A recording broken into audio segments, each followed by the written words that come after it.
really important. We think that you should talk to your municipality, whoever, whatever town, city, wherever you are, go in to the front doors and try to find somebody either in economic development or in planning to talk about where you want to put your operations. I think from high level, what you're looking at is what kind of data can they give you? So if you're writing your business plan and you need information on a community, go see somebody in economic development, because I think that they'll be able to give you more precise data on that community. They're also going to be there to talk a little bit about what kind of incentives, if you even qualify for an incentive. There's all sorts of, community redevelopment districts and locations where you can do different things. One of the great things about Largo is that we really pride ourselves in holding the hand of the customer. So we really try and strive to give some personalized assistance from start to finish. So even if it's someone who's never been through the process before, we're going to help them if they need help finding a site, if they need help looking for a site where they want to build, if they have questions about land use, if they want to get something rezoned.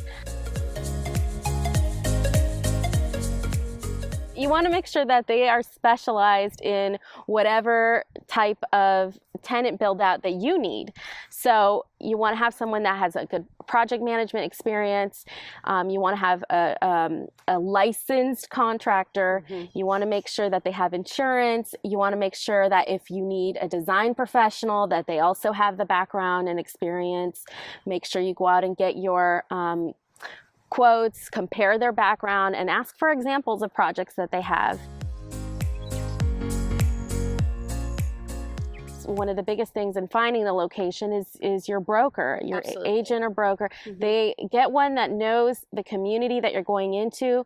You want to get one who can help you, connect you with City Hall to ask the right questions about the land use. And it's really critical that you get the right broker too, because you're going into business is what your expertise is, but you don't always have an expertise, let's say, in doing a negotiation on your space. So whatever you do, find the right person that you get along with to be your broker and represent your needs as you move forward the process.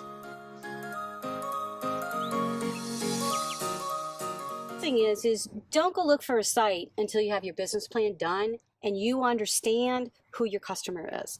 If you don't know who your customer is, then you really don't know where you need to be. I think this is where the expertise of your broker, your agent really comes in, because they're going to be helping you find out the information that you need to put in your business plan.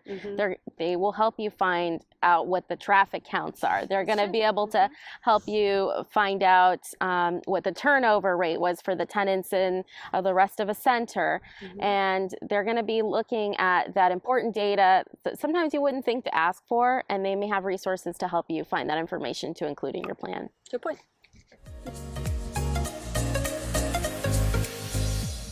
They don't give themselves enough time. They have a deadline, but they need to be realistic about it.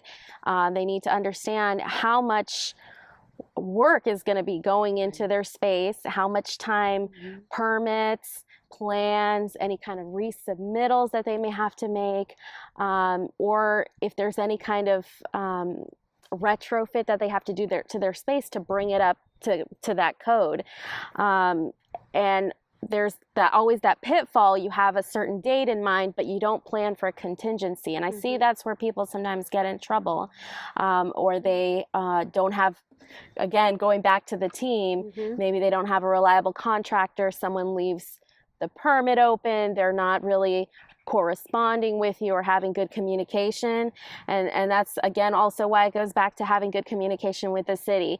Your contractor may hold the permit, but there's nothing that stops you from calling the city and asking about the status of where things are at. Good point. And a lot of times today, like what we're getting ready to do is there's a lot of stuff that's online. So, a lot of the communities are starting to make it so that you can go online and actively see where your permit is and the status of things. And we're getting ready to do that. But be sure and look for those opportunities, because that's really, really important for you to know what's going on. We've had numerous occasions where we've had people, promote their grand opening, and unfortunately they had to delay it, and they spent money on their grand opening, and then had to turn around and spend more money Mm-hmm. to re-advertise the fact that they were going to be delayed. I think the biggest thing for me would be to ask questions. Ask as many questions as you can.